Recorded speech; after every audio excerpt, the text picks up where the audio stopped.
श्रीमद् भगवद गीता का 5वां अध्याय। कल हमने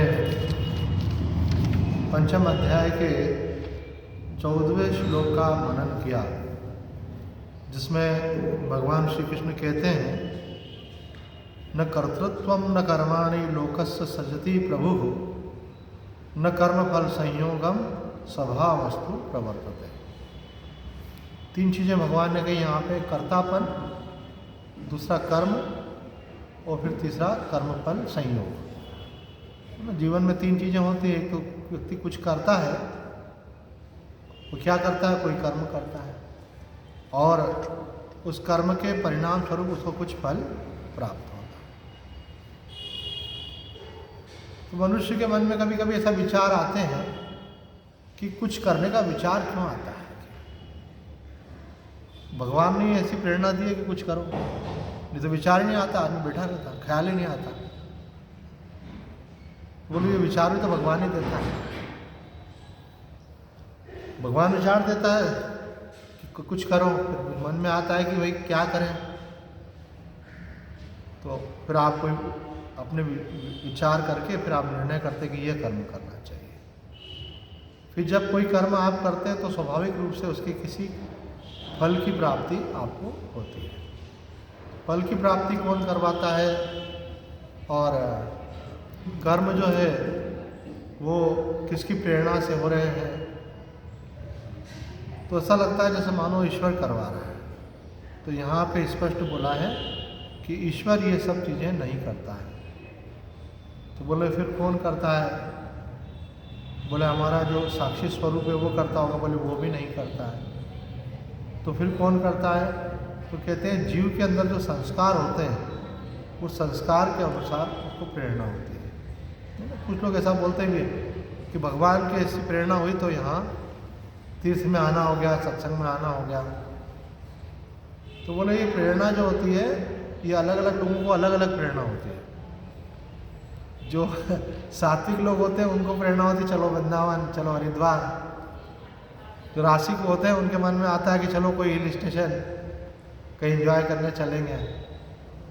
तो ये प्रेरणा जो है संस्कारों के अनुसार होती है। ये संस्कार कहाँ होते हैं, अंतःकरण में होते हैं। तो जैसे संस्कार व्यक्ति अर्जित कर लेता है, फिर पहले आपको फीड करना पड़ता है, फिर अंदर से वही वाला थॉट आता है। जैसे किसी के मोबाइल में कुछ भजन उन्होंने रिकॉर्ड करके रख लिए, तो बोला आपका मोबाइल बढ़िया भजन गाता, हमारा वाला नहीं गाता है ऐसे। तो बोले भाई मोबाइल अपने आप में जो है वो निर्लिप्त है, आप उसमें जो डालोगे वही उसमें से चलेगा।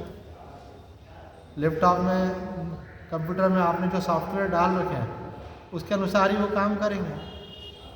तो ऐसे ही मनुष्य का शरीर भी एक यंत्र है, और उस यंत्र में जो है अंतःकरण में जो संस्कार आपने डाल दिए, फिर वो संस्कार बाद में जब और गहरे हो जाते हैं तो वो अपने आप चलने लगते हैं।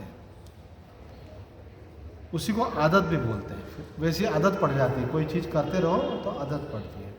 तो भगवान श्री कृष्ण यहाँ कह रहे हैं, न कर्म फल संयोगम स्वभावस्तु प्रवर्तते। स्वभाव के अनुसार हर व्यक्ति वर्तन कर रहा है। और स्वभाव में 2 चीज़ें होती हैं। एक तो जिन चीज़ों के प्रति हमारी प्रियता है, उस प्रियता के कारण जब उस चीज़ का हम बार बार व्यवहार करते हैं तो धीरे धीरे उसका संस्कार दृढ़ होता जाता है। तो वो जो संस्कार है वो उसी को राग बोलते हैं। राग मतलब आसक्ति, कि हमको प्रिय लग रहा है, हम बार बार कर रहे हैं, तो वो आसक्ति बन गई हमारी, राग बन गया। और कोई चीज़ हमको अप्रिय लगती है, अनुचित लगती है, तो उसका द्वेष का संस्कार बन जाता है। ये राग द्वेष के जो संस्कार हैं ये हमको भगवत शरणागति और ब्रह्मनिष्ठा में, आत्मनिष्ठा में बाधक है। ये हमारे कल्याण के मार्ग में महान शत्रु हैं। इसलिए साधक को इस पर विशेष ध्यान देना चाहिए कि भाई मेरा मन कहीं अटक तो नहीं रहा है। हमारे अखंडानंद जी महाराज कहते हैं कि अपने को देखना चाहिए कि कहीं मेरा मन फंसा हुआ तो नहीं है। तो कैसे मालूम पड़ेगा, जिसमें मन अटका हुआ होगा, जिसमें राग होगा, उसकी तरफ बार बार मन जाता है। जब भी आप फ्री होंगे तो आपको उसका ख्याल आएगा। ना एक व्यक्ति बोले सुबह उठते से ही मेरे को ये ख्याल आता है कि अपने पास कुल कितना पैसा है, तो ज़मीन कितनी है, मकान कितना है, सोना कितना है, बैंक में कितना है, कैश कितना है। फिर मैं वो थोड़ा देख लेता हूँ तो लोगों को जो चाय पीने से फ्रेशनेस आती है, मेरे को वो अकाउंट जब चेक करता हूँ तो उससे मुझे एक एनर्जी आती है कि कोई चिंता वाली बात नहीं, इतना तो है, अच्छे से ज़िंदगी कट जाएगी। तो हमने बोला ये तो ठीक है कि आपको इस बात की चिंता नहीं होती कि ज़िंदगी अच्छे से कट जाएगी, लेकिन फिर भी ये बड़ा चिंता का विषय है कि वो सुबह सुबह आपको क्यों याद आता है। इसका मतलब आपके अंदर गहरे में असुरक्षा का भाव है और गहरे में आपको धन का आकर्षण है। तो जिस चीज़ के प्रति मन जाता है तो मालूम पड़ जाता है, और बार बार जाए तो मालूम पड़ता है। अपने आसपास वाले भी जान लेते हैं कि ये घुमा फिरा करके ये वाली बात क्यों निकालते हैं, इसका मतलब इनके मन में इस बात का बड़ा इम्पोर्टेंस बैठा हुआ है।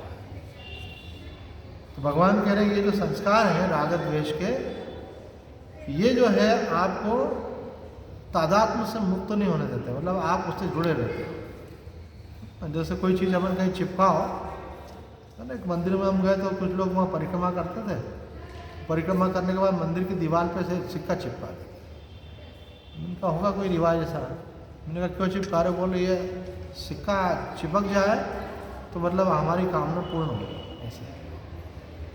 तो बहुत सारे सिक्के चिपके हुए थे, और किसी किसी का चिपकाने और चिपक नहीं रहा था, गिर रहा था, वो दोबारा ट्राई कर रहे थे। तो हम जो है शुद्ध चेतना है, और हम जो मन से चिपकते हैं, तो चिपकने के पीछे जो कारण है, चिपकाने वाला कोई चीज़ तो होगी ना, तो वो है राग। राग होगा तो हम मन से चिपकेंगे, राग नहीं होगा तो नहीं चिपकेंगे। तो महात्मा जी कहते हैं मन से तादात्म्य मत करो, जीव भाव में मत आओ। कम आ रही बोले कि आप आत्मस्वरूप में रहो, जीव भाव में मत आओ, अहंकार में मत आओ। तो ये कह तो दिया, लेकिन आते क्यों है? तो बोले जब तक वो चिपकने वाला मीटर वहाँ लगा रहेगा ना, वो खींच लेगा। कोई जैसे चुंबक रखा हो तो लोहा खींच जाता है। तो अंतःकरण में राग द्वेष होगा तो आप कर्ता भोक्ता बन ही जाएंगे। अंतःकरण में राग द्वेष होगा तो आप जुड़ करके जीव भाव में आ ही जाएंगे। तो वो जब तक वो एडिसिव मटेरियल जो है चिपकने वाला मीटर, उसको आप वॉश आउट नहीं करोगे, तब तक बार बार तादात्म्य होता रहेगा। अब उसको हटाना है। अब प्रश्न उत्पन्न होता है राग की निवृत्ति कैसे हो? तो जब व्यक्ति को समझ में आता है कि जिन चीज़ों को हम सुखद समझ रहे हैं, यही चीज़ें हमारे कल्याण में बाधक हैं।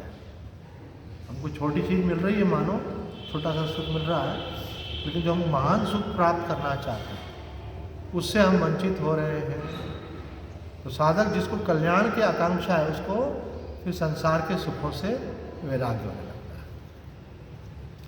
दूसरी इसके अंदर एक बात यह भी है कि हर जो सुख है वो दुख में बदलता है। तो जो साधक सजग रहता है वो बोलता है अब इनके चक्कर में नहीं पड़ना, पहले तो सुख आता है फिर परिणाम में दुख।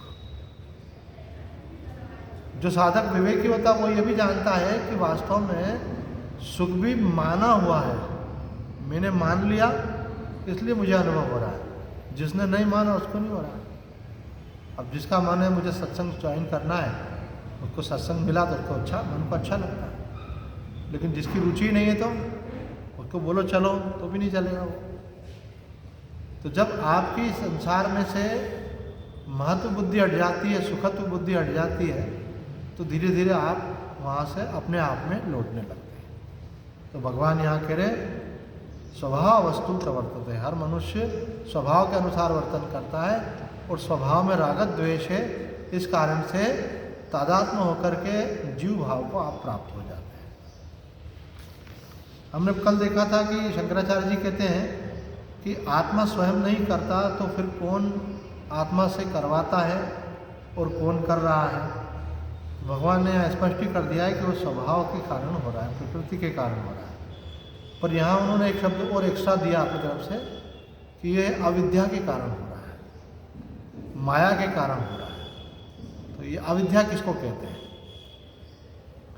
तो जीव जो है अपने शुद्ध स्वरूप में ब्रह्म ही है, शुद्ध चेतना ही है, लेकिन जब वो अविद्या शक्ति के द्वारा तादात्म्य हो जाता है, उसका अविद्या से उसका तादात्म्य हो जाता है, तो अविद्या के कारण ही वो अपने को सीमित मान लेता है। अविद्या के कारण ही उसमें अभाव आ जाता है, अविद्या के कारण ही उसके अंदर सुखेच्छा उत्पन्न होती है। तो ये अज्ञान के लक्षण है। अविद्या मतलब अज्ञान, अज्ञान के कारण जीव भाव आना, सीमित भाव आना, अभाव आना, सुखेच्छा होना, तो ये सब अविद्या के कारण होता है। अगर अविद्या से अलग कर दिया जाए तो जीव जो है अपने आप में पूर्ण है, परमानंद स्वरूप है। तो यहाँ कह रहे अविद्या ही सब कुछ कर रही है। तो आप क्या कर रहे हैं? बोले हम कुछ नहीं कर रहे हैं, हम अविद्या के द्वारा होने वाले कृत्यों को जान रहे हैं, हम साक्षी हैं। और साधारण मनुष्य का ध्यान साक्षी की तरफ नहीं होता।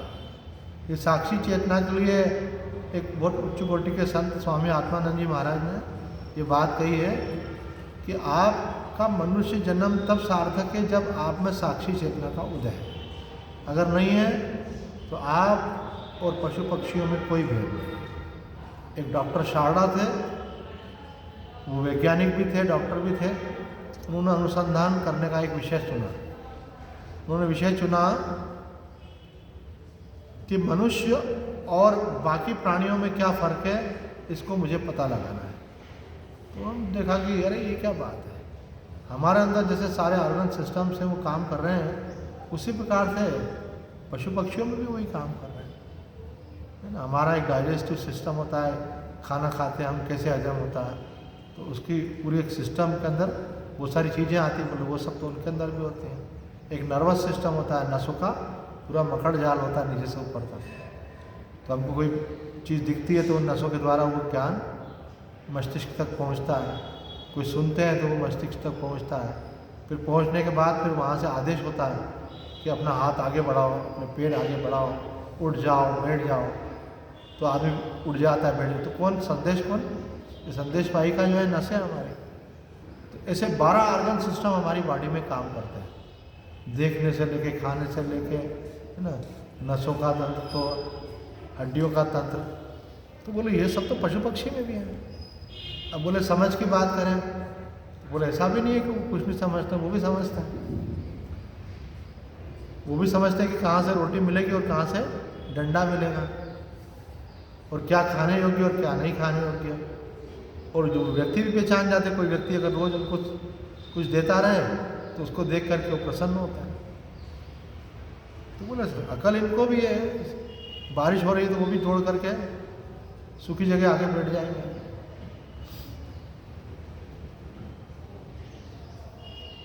एक वीडियो आया था, उसमें तो दिखाया कि गौ माता जो है, हैंडपम्प था, वो हैंडपम्प को ऐसे ऊपर नीचे कर रही थी, फिर पानी आ रहा था तो पानी पी रही थी ऐसे। और देखो कितनी समझ है इनके अंदर की। एक कौवे को पानी पीना था, बहुत पुरानी स्टोरी है, सबको स्कूल में पढ़ाई गई थी। तो एक मटके के अंदर पानी बिल्कुल जरा सा था, अब पीना था, प्यास लग रही थी, तो उन्हें ला ला के उसमें कंकड़ डालना शुरू किया। तो धीरे धीरे मटके का पानी ऊपर आया, फिर उसने अपनी प्यास बुझा ली। मतलब वो भी समझदार तो होते हैं। तो फिर मनुष्य में और पशु पक्षी में फ़र्क क्या है? तो वो कहते हैं कि मनुष्य में और पशु पक्षी में केवल एक ही फ़र्क है, उस पर आप ध्यान दें तो उसमें मनुष्यता की सार्थकता उसी में ही है। तो वो डॉक्टर शारदा बोलते हैं कि ए मैन नोज, है ना, मतलब कि एक मनुष्य जानता है, and animal also knows, but man knows that he knows. मनुष्य जानता है कि वो जानता है, अपने जानने को भी जानता है। अपनी जानकारी तो हो ही रही है कि मैं देख रहा हूँ कि आप बैठे हैं, आप देख रहे हैं कि मैं बैठा हूँ, ये तो जान ही रहे हैं हम। इसके अलावा हम ये भी जान रहे हैं कि हम जानते हैं, जानने को जानना है ना। घड़ी है सामने आपके, आप टाइम देख रहे हैं। एक तो वह समय को जानना कि क्या समय हो रहा है, तो बोले भाई 9:35 हो रहा है, ये जानना हुआ। अब इस जानने को भी जानना कि मैं ये जानता हूँ कि मेरा मन समय के बारे में जानता है। तो जानना जो है ये काम तो मन का है, और जो मन को भी जानता है वो है साक्षी। तो जब आप मन से जुड़ते हैं तो आपको ये ज्ञान होता है कि संसार में ये है वो है आदि आदि। लेकिन जब आप साक्षी हो जाते हैं तो मतलब होता है मन के जानने को भी आप जाने। इसमें ही मनुष्य जन्म की सार्थकता है, नहीं तो आप और बाकी प्राणियों में कोई अंतर नहीं है। इसी को बोलते हैं साक्षी चेतना।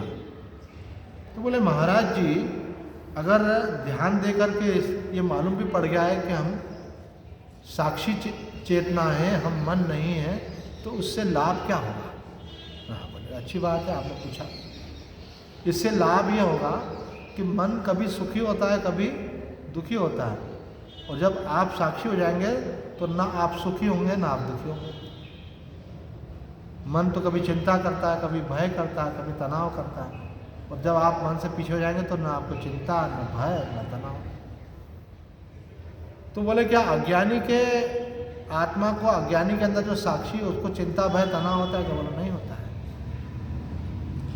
तो फिर ज्ञानी और अज्ञानी में फर्क क्या हुआ? बोले अज्ञानी को ये मालूम ही नहीं होता है कि मैं साक्षी हूँ, वो अपने को व्यक्ति मानकर चलता है, और व्यक्तित्व के अंदर ये सारे दोष होते हैं, चिंता भय तनाव अपेक्षा, ये सब किसके अंदर है? अंतःकरण में। और जब आपका तादात्म्य अंतःकरण से तो आपको लगता है कि ये सब मेरे साथ है। तो जब आप इनसे मुक्त होना चाहते हो तो मुक्त होने का एक ही उपाय है कि अपने साक्षी स्वरूप में स्थित हो जाओ कि हम दृष्टा हैं। इसको साक्षी भी बोलते हैं, दृष्टा भी बोलते हैं, इसी को आत्मा भी बोलते हैं कि आप अपने आत्मा में स्थित हो जाओ। स्वामी जी तो कहते हैं कि अगर आपको भगवान की भक्ति भी करनी है तो पहले आपको ये विवेक तो करना पड़ेगा, देह देही का विवेक, दृश्य दृष्टा का विवेक, शरीर आत्मा का विवेक, क्योंकि जड़ शरीर के द्वारा चैतन्य परमात्मा की उपलब्धि नहीं होती। सजाति का मिलन होता है। जब आप आत्मा हो जाते हो तो परमात्मा से आपका संबंध हो जाता है, और जब आप शरीर होते हो तो आपका संसार से संबंध हो जाता है। कई बार ऐसा कहा भी जाता है, अरे भाई प्रेम करो तो भगवान से करो। प्रेम हो तो श्री हरि से प्रेम होना चाहिए, जो बने विषयों के प्रेमी उनको रोना चाहिए। रोना क्या चाहिए? रोए बिना रहेंगे नहीं, क्योंकि आसक्ति हो जाएगी। तो बोले भगवान से प्रेम कैसे हो? देखो इसका सीक्रेट बतला रहे हैं स्वामी जी। भगवान से प्रेम आपको तब होगा जब आप आत्मा होंगे, क्योंकि आत्मा और परमात्मा सजाती हैं, तो आत्मा का आकर्षण सहज स्वाभाविक परमात्मा की तरफ होगा। और यदि आप अपने को शरीर मानते हैं तो शरीर जड़ है और संसार का अंश है। तो जब आप अपने को शरीर मानोगे तो आपका आकर्षण किसकी तरफ होगा? संसार की तरफ। ये गलती होती है हमसे। क्या गलती होती है? कि हम चाहते तो परमात्मा को हैं, लेकिन भूल से अपने को शरीर मानते हैं। तो अपने को शरीर मानने से शरीर का आकर्षण संसार की तरफ होता रहता है, और हम बोलते हैं भगवान की तरफ आकर्षण कैसे हो, भगवान की लगन कैसे हो, भगवान से प्रेम कैसे हो। तो इसमें कुछ टेक्निकल प्रॉब्लम्स रहती हैं। हम अपने को मान रहे हैं शरीर और प्रेम करना चाहते हैं भगवान से, तो बोले हो नहीं सकता है। स्वामी जी कहते हैं जड़ का आकर्षण जड़ की तरफ रहेगा।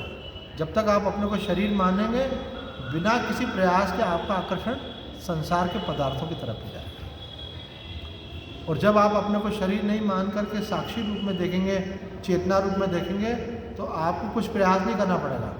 सहज स्वाभाविक आकर्षण भगवान की तरफ आपका होने लगेगा। तो यहाँ कह रहे हैं शंकराचार्य जी महाराज कि अविद्या के कारण, अज्ञान के कारण ऐसा होता है। ये जो स्वभाव शब्द का है ना, स्वभाव वस्तु प्रवर्तते, तो स्वभाव से अभिप्राय है यहाँ पर मनुष्य की प्रकृति, उसकी आदत, और ये जो है किसी और ने नहीं बनाई, ये खुद ने बनाई हुई है। इसलिए इससे मुक्त होने की जिम्मेदारी भी आप पर है। हम क्या होता है, कुछ चीज़ें जो हमारे विभाग की होती हैं वो भगवान पर डाल देते हैं। मैं आता हूँ, मैं 15 मिनट बाद आता हूँ। आप यही करना चाह रहे? 15 मिनट बाद। तो जो जिम्मेदारी हमारी है वो भगवान पर ही डालना चाहिए।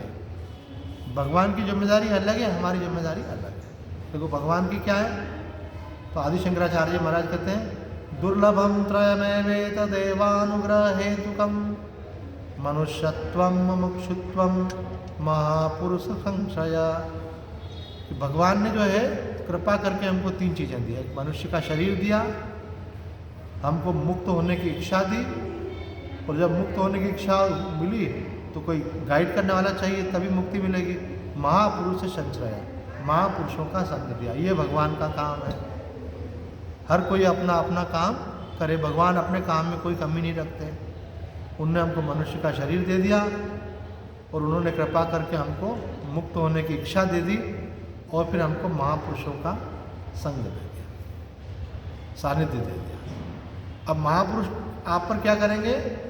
कृपा करके आपको वो मार्ग बताएंगे जिससे आपको परमात्मा की प्राप्ति हो सकती है। तो 4 प्रकार की कृपाएं होती हैं। एक होती है ईश्वर कृपा, वो बता दिया है। ईश्वर कृपा में 3 चीज़ें हो गई, मनुष्य का शरीर, मुक्त होने की इच्छा और महापुरुषों का सानिध्य मिलना। दूसरी होती है गुरु कृपा। गुरु कृपा बोलते हैं कि जिनको सत्य तत्व का साक्षात्कार हो चुका है, अनुभव है, वो जो है आपको अपने अनुभव को शास्त्र से मिला करके बताए कि देखो भाई गीता जी में ऐसा लिखा है, ऐसा करना चाहिए। तो वो क्यों कह रहे हैं? क्योंकि वही उनका भी अनुभव है। तो अपने अनुभव को आपको बतला रहे हैं, वो जो सबसे कीमती चीज़ है। तो ये उनकी कृपा है, वो आपको उपदेश कर रहे हैं। तो एक महात्मा जी ने कहा है, कबीर साहब जी ने, कि हीरा पायो गांठ गठियायो, बार बार वाको क्यों खोले, मन मस्त हुआ तो क्यों बोले। भगवान बुद्ध को ज्ञान हुआ तो मौन हो गए। तो देवता आए, बोले आप उपदेश नहीं करेंगे लोगों का कल्याण कैसे होगा? बोले जिसको जिज्ञासा होगी वो मेरी तरह से खोज लेगा, और जिसको जिज्ञासा नहीं है उसको उपदेश करने से फायदा नहीं। तो बोले हाँ ये बात तो सही है, लेकिन एक बीच वाले भी तो हैं कि जिनको जिज्ञासा तो है पर इतनी नहीं है कि वो अकेले खुद ही खोज लें, उनको किसी की हेल्प की ज़रूरत है। इसलिए आप अनुभवी है, आप उपदेश करेंगे तो लोगों का कल्याण होगा। तो ज्ञानी बोलता क्यों है? वो बोलता है लोक कल्याण के लिए, कि जैसे मैं सुखी हूँ ये भी सुखी हो जाए। जो जानकर मैं निश्चिंत हूँ वही निश्चिंतता इनके जीवन में भी आए। ये ज्ञानी की करुणा है, यही गुरु कृपा कहलाती है। ईश्वर कृपा, गुरु कृपा, शास्त्र कृपा। आप गीता जी को जब एक साधारण पुस्तक की तरह देखते हैं तो उसकी कृपा आपको प्राप्त नहीं हो सकती है, लेकिन जब आप समझते हैं कि साक्षात भगवान की वाणी है और ये भगवान का विग्रह है, तो आप उसको पवित्र हाथों से स्पर्श करते हैं, उसके ऊपर कवर चढ़ाते हैं, उसको हर कहीं नहीं रखेंगे, शुद्ध जगह पर रखेंगे। क्यों? क्योंकि उसको आप ऐसा मानते हैं कि ये साक्षात परमात्मा का ही स्वरूप है। गीता जी है, भागवत जी है। तो भगवान से प्रश्न पूछा कि भगवान आप जो है देह त्याग करके और अपने धाम चले जाएंगे तो लोग का क्या कल्याण होगा? तो भगवान ने कहा मैं भागवत जी में प्रवेश कर जाऊँगा, और जो भागवत जी का आश्रय लेगा उसको वही ज्ञान प्राप्त होगा जो मुझसे प्राप्त होता है। तो शास्त्र जो है भगवान का वाचा विग्रह है। तो ये इनमें श्रद्धा रखने से इनका अर्थ खुलता है।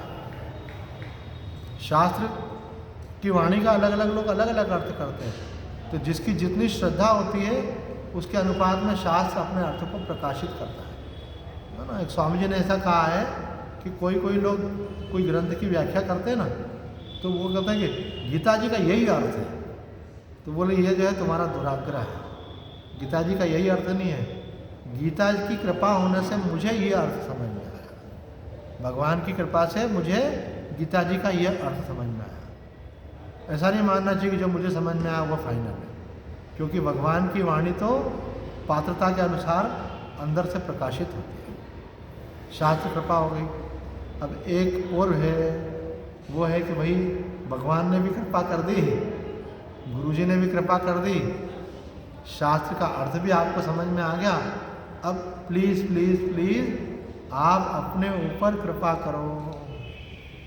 अपने ऊपर कृपा करने का मतलब क्या है? जो शास्त्र ने आदेश दिया, गुरु ने आज्ञा दी, उसके अनुसार अपना जीवन और आचरण बनाओ। अपने जीवन का लक्ष्य परमात्मा की प्राप्ति को बनाओ, टाइम पास करने को मत बनाओ। अपने जीवन का लक्ष्य धनोपार्जन को मत बनाओ कि पैसा इकट्ठा करना है। अपने जीवन का लक्ष्य इन सब वासनाओं से मुक्त होने को बनाओ। अपने जीवन का लक्ष्य भोग मत बनाओ कि इतना मज़ा ले लिया, इतना ले रहा हूँ और इतना और लूँगा, ऐसा ऐसा हो जाए तो इतना मज़ा लूँगा। तो बोले मज़ा लेना जीवन का उद्देश्य नहीं है, तो पशु पक्षी भी लेते हैं। तो अपने जीवन का लक्ष्य ही बनाओ, मुझे साक्षी चेतना को उपलब्ध होना है, अर्थात जो निर्लिप्त है, असंग है, अप्रभावित है, उस चेतना में मुझे स्थित होना है। अगले श्लोक में भगवान कहते हैं नादत्ते कश्चित् पापम न चैव सुकृतं विभु अज्ञानेनावृतं ज्ञानं तेन मुह्यन्ति जन्तवः। ये बहुत अद्भुत श्लोक है। किसी भक्त को तो कल्पना भी नहीं होगी कि इस प्रकार की बात भी गीता में लिखी है। कई लोग तो हिल जाते हैं इस श्लोक को सुन करके, बोलते ये क्या बात बोलते। अब सुनना आप इसका अर्थ क्या है। यहाँ कह रहे हैं कि आत्मा किसी के पाप या पुण्य का ग्रहण नहीं करता। पर शब्द का प्रयोग क्या किया है, विभु, अर्थात परमात्मा किसी के पाप या पुण्य का ग्रहण नहीं करता। ज्ञान अज्ञान से ढका हुआ है, इसी से जीव मोहित हो रहा है। भक्त क्या करता है कि मैंने ये कर्म किए, भगवान आपको अर्पण, गीता जी में भी आता है, संत भी कहता है कि आप कृष्ण अर्पण करते जाओ, भगवत अर्पण करते जाओ। और यहाँ कह रहे हैं भगवान लेता ही नहीं है। अगर आप किसी को दो और वो ले ही नहीं तो फिर फायदा क्या देने से। तो यहाँ क्या बोल रहे हैं कि भगवान न तो किसी के पाप लेता है और न किसी के पुण्य लेता है। तो बोले ऐसा हमको तो ऐसा लगता है, तो बोले अज्ञान के कारण लगता है। बोले ज्ञान जो है उस पर अज्ञान का पर्दा आ गया है, उसके कारण जीव को ऐसी प्रतीति हो रही है। ये सीधा भक्ति मार्ग के एक बड़ी गहरी बात के ऊपर चोट कर दिया है, जिसमें कहते हैं प्रत्येक कर्म भगवान को अर्पण करते हैं। तो बोले कि फिर हो क्या रहा है आखिर, तो उसकी स्पष्टता देखो बाबा खुद कर रहे हैं। ज्ञान अज्ञान से ढका हुआ तो है, मुमुक्षुओं को ज्ञान प्राप्त होगा कैसे। तो उत्तर दे रहे हैं ईश्वर की प्रसन्नता के लिए निष्काम भावपूर्वक नित्य नैमित्तिक कर्म करने से चित्त शुद्ध हो जाएगा, तब अज्ञान का नाश होकर गुरु कृपा से संसार बंधन से निवृत्ति होगी। उसका एकदम स्पेसिफिक उत्तर पहले देते हैं, फिर इसकी व्याख्या करेंगे कि जब भगवान लेते नहीं है तो आप देते कैसे हैं, और देने की बात संतों ने क्यों कही है। तो रमन महर्षि जी कहते हैं कि देखो आप अपने को कर्ता नहीं बनाना चाहते हो, तो इसलिए आप कोई कर्म करते हो और क्या बोलते हो कि मैंने नहीं किया, भगवान ने करवा लिया। अथवा कर्म करने के बाद उसके फल की इच्छा मन में आती है कि मैंने ये कार्य किया, इसके बदले में मुझे ये सुख मिलना चाहिए। तो कहते हैं कि वो सुखेच्छा आपको बांधती है। तो इस बंधन से मुक्त होने का उपाय क्या है। बोले मैं नहीं करता हूँ, करने वाले तो भगवान है, उनकी शक्ति से ही हो रहा है, और मैंने कर्म का फल भगवान को अर्पण कर दिया, जैसा वो चाहे वैसा दे। तो आप जो है कर्तापन से और कामना से मुक्त हो जाते हैं। और बोले भगवान का क्या होगा। बोले भगवान को वो लगती ही नहीं है, क्योंकि पहले ही बता दिया भगवान लेते ही नहीं है। तो आपकी वासना भी खत्म हो गई और भगवान को कोई समस्या भी नहीं। कोई बोल रहा था ये हिंदू लोग जो है बड़ा ना समझ होता है, और नदी में पैसे फेंक देते हैं, अब देना तो किसी गरीब को दो। बोले शिव जी के ऊपर दूध चढ़ाते हैं, बोले पिलाना है दूध तो किसी गरीब को पिलाओ भाई दूध है। कुछ लोग ऐसा बोलते हैं। बोले तुम भले ना समझो, हमारे शास्त्र में जो बात कही है उसमें जो रहस्य उसको आप समझ नहीं पाए, इसलिए ऐसा कहते हैं। बोले बात महत्व इस बात का नहीं है कि वो रुपया आपका सिक्का जो है आपने कहाँ डाला। बात यह है कि डाला तो सही, नहीं तो निकलता नहीं है व्यक्ति से, है कम से कम उसकी प्रवृत्ति तो वही छोड़ने की। कहाँ दिया ये नंबर 2 है, दिया ये नंबर 1 है। आपने दूध चढ़ाया, बोले भाई शिव जी पे चढ़ रहा है कि पत्थर पे चढ़ रहा है, वो तो नंबर 2 की बात है। आप रुपया खर्च करा होगा तब दूध मिला होगा, तो आपने रुपया खर्च किया ना उसमें, तब जाके अभिषेक कर पाया आप। तो कहने का मतलब है रुपया तो आपसे छूटा ना, ये त्याग जो है ये जीव को लोभ से और मोह से मुक्त कर। तो आपने भगवान के नाम पर त्याग किया, तो आपकी उसमें से आसक्ति छूटी। तो यहाँ कह रहे हैं ज्ञान अज्ञान से ढका हुआ है, मुमुक्षुओं को ज्ञान कैसे प्राप्त होगा। तो कह रहे हैं कि आप जो कर रहे हो करते रहो, अर्पण वाली बुद्धि भी रखो, पूजा पाठ भी करो, जब भी करो, और करने के बाद ठाकुर जी को अर्पण कर दो। बोले मेरा कुछ नहीं, तो ना जैसे बच्चा अपनी माँ को दे देता है, कुछ भी रुपया मिला अंकल से तो माँ को दे दिया, फिर जब भी ज़रूरत पड़ती है तो उसकी माँ उसको अपने आप दे देती है। अपना सब कर्म भगवान को अर्पण कर दिया आपने, अब जो आपकी आवश्यकता होगी भगवान कहते हैं योग विषय में वहाँ में, और आपकी वासना भी नहीं रह गई, है ना। मैं जब नया साधु बना था ना, तो मेरे मन में आया कि साधु बनकर के कैसा जीवन बिताना। तो अलग अलग संस्थाओं के बारे में मैंने जानने की कोशिश करी कि यहाँ का साधु का जीवन कैसा होता है। तो उन संस्थाओं में से एक संस्था है रामकृष्ण मिशन। तो मैंने कहा अपन मिशन ज्वाइन कर लेंगे, यहाँ साधु बन जाए। तो उन्होंने कहा देखो हमारे मिशन के अंदर जो बातें हैं, यहाँ रहने वाला केवल जप नहीं करता है, यहाँ रहने वाला जो है उसको कुछ न कुछ सेवा करनी पड़ती है, चाहे वो हॉस्पिटल की करे, चाहे स्कूल की करे, है ना।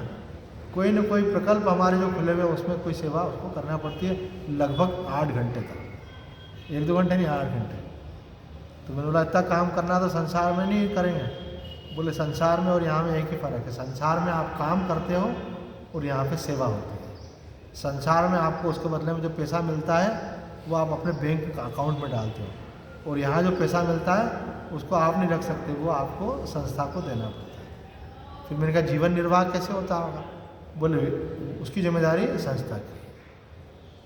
आपने बोला मेरे पास कपड़े की ज़रूरत है, बोले ये आपको टिकट की ज़रूरत है, कहीं जाना है, भोजन की ज़रूरत है, कोई और अन्य सामान की ज़रूरत है, तो संस्था आपको सारा सामान देगी, पर आपको उस सब का हिसाब दिखाना पड़ेगा कि आपने जो रुपया लिया उसके बदले में आपने क्या किया। तो आप सामान बता दो तो आपको सामान वहाँ से मिल जाएगा।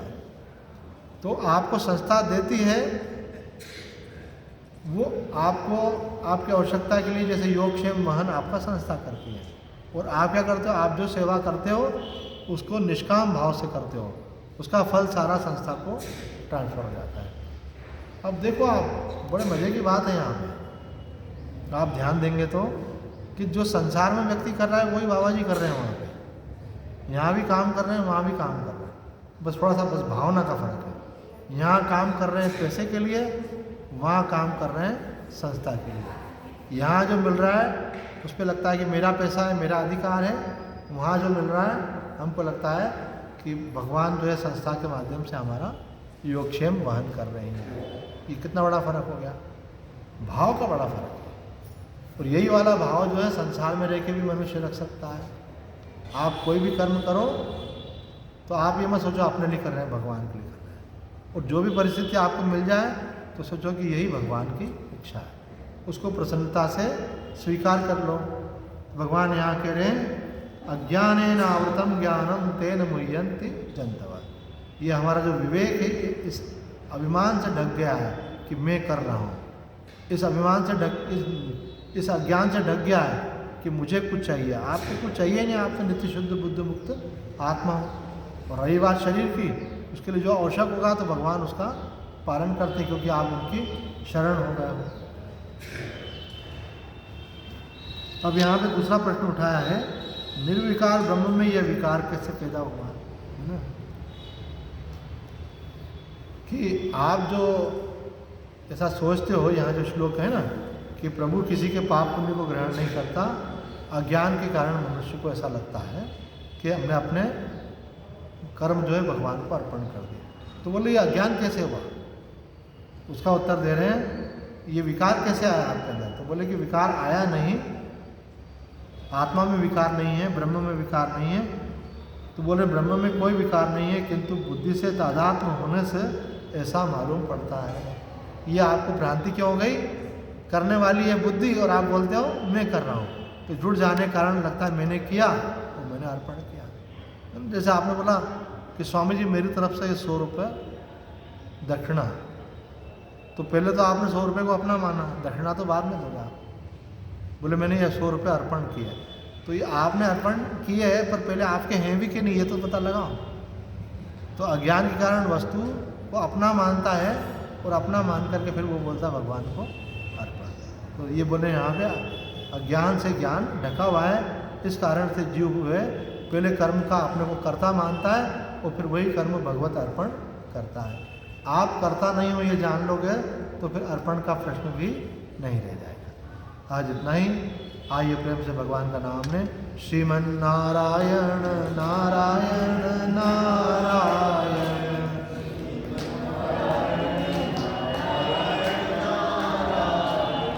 भजमन नारायण नारायण नारायण,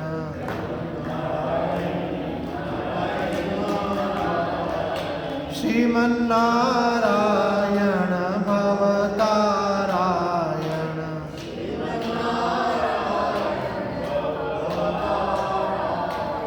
सच्चिदानंद भगवान की, धर्म की, अधर्म का, प्राणियों में